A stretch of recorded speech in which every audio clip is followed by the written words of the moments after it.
Hello and welcome to the Adroit Dojo podcast. This is episode 28, the Resolute Acceptance of Pain.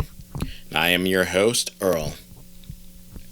So to begin with, let's talk about some term definitions. First, what are martial arts? Well, one definition is the traditional methods of fighting and defending oneself. They are practiced for many reasons, including self-defense, military or law enforcement, competition, physical, mental, or spiritual development, or entertainment.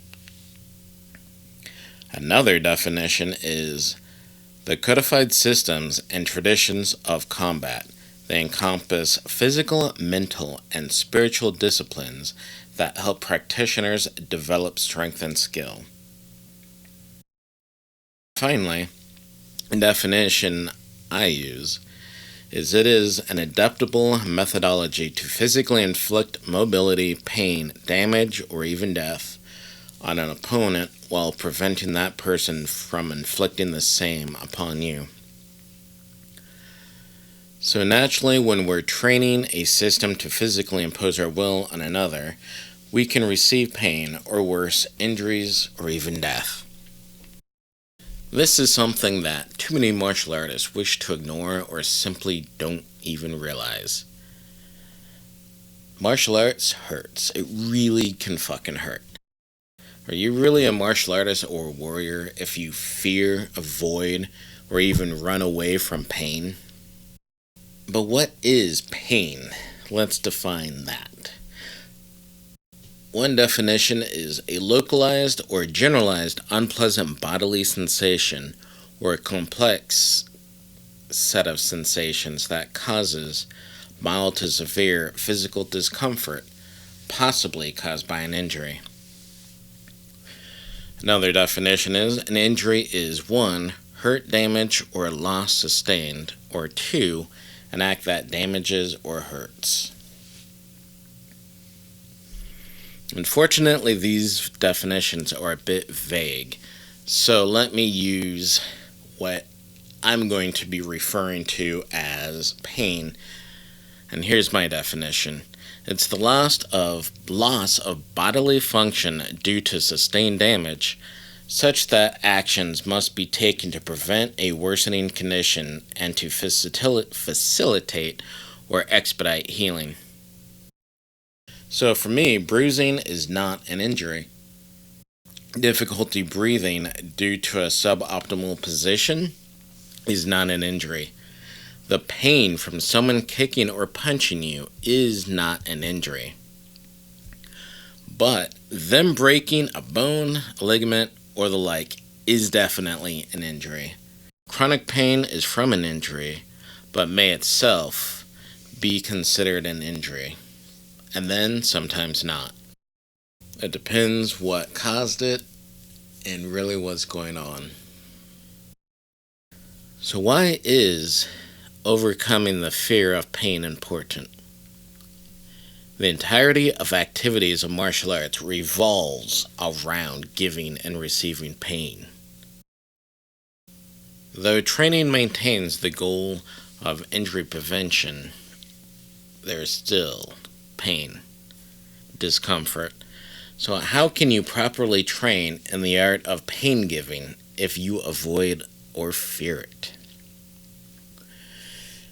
Can you morally inflict pain if you don't have an understanding of the pain you're giving? Naturally, there are limits to this idea. We shouldn't break each other's bones just so we have a full understanding and empathy. But on the flip side, do you feel safe training with someone who will casually throw a heel hook because he has no idea of the level of pain or injury it can cause? Feeling and understanding pain is what makes us more empathetic. It will make us better humans and better training partners. And best of all, it will help us in real-life situations to gauge what kind of necessary application of force we need to stop a person. I've trained with people who hold no regard to safety and others who hold it in the highest regard. Guess which of these two gave me a fucked up knee. So how do we overcome our fear of pain? Exposure and repetition of mild to more elevated levels of discomfort is the best way. My current judo dojo that I'm a student at, don't teach, the younger people are afraid of being thrown.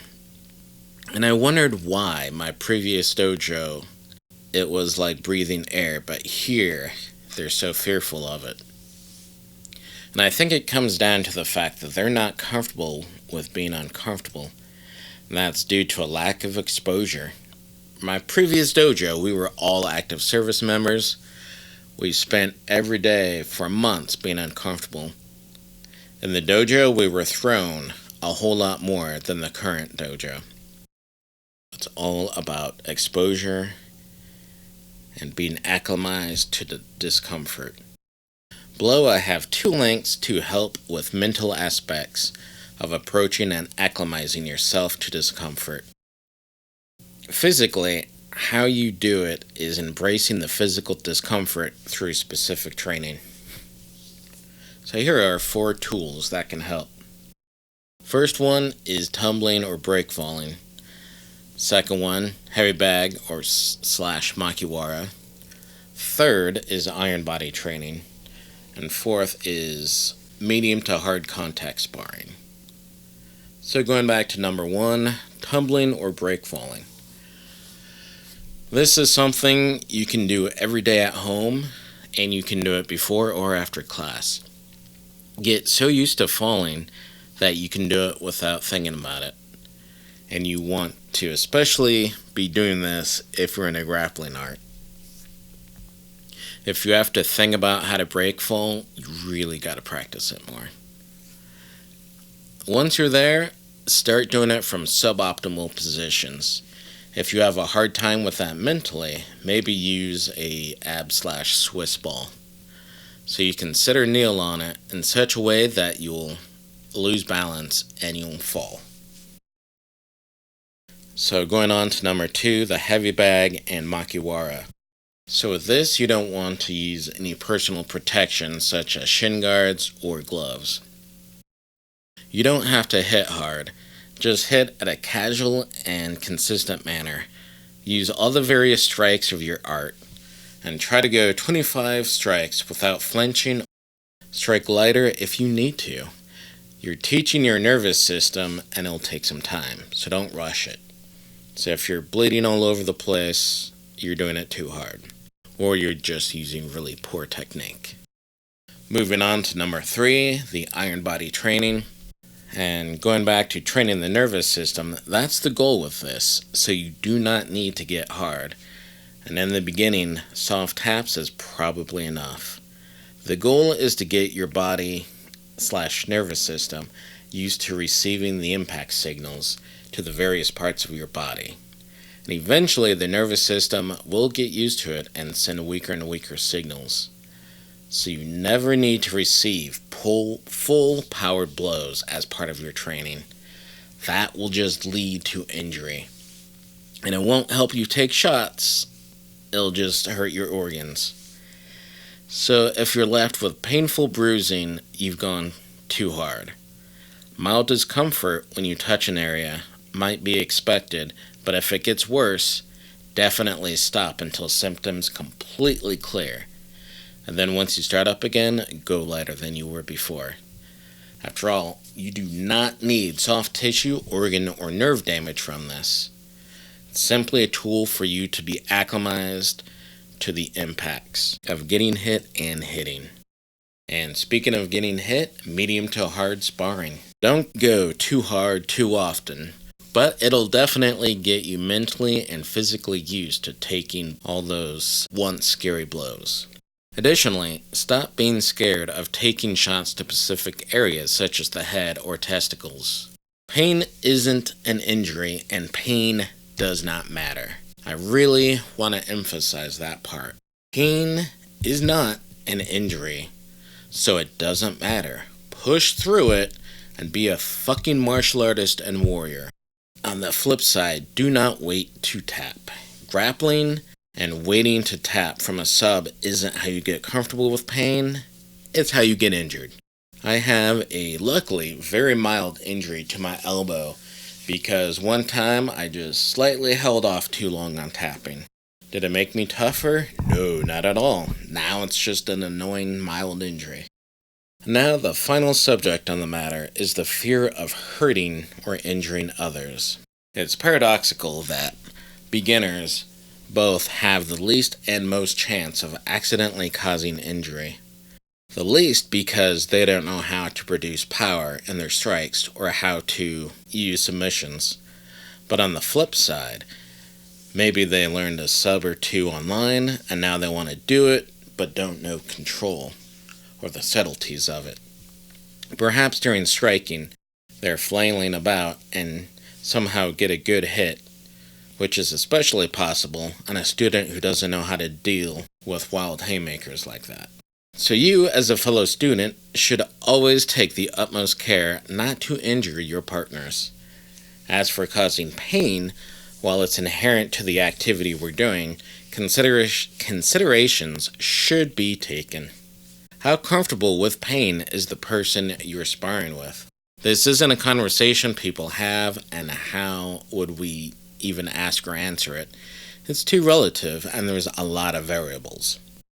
So this is why, with people we're unfamiliar with, we go very light, and we slowly ramp up to where we think they're comfortable.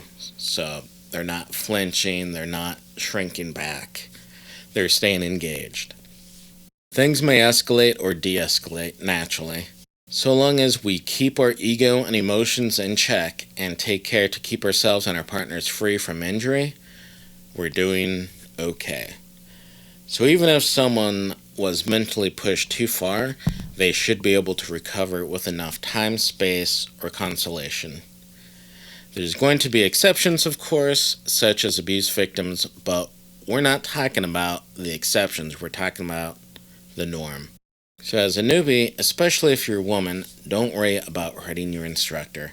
It's our duty to sacrifice our bodies to teach the future generations of martial artists and warriors. Plus, a lot of times your punch is so weak, it can't hurt us even if you tried. Your overestimation of your ability to hurt us is appreciated, but misplaced.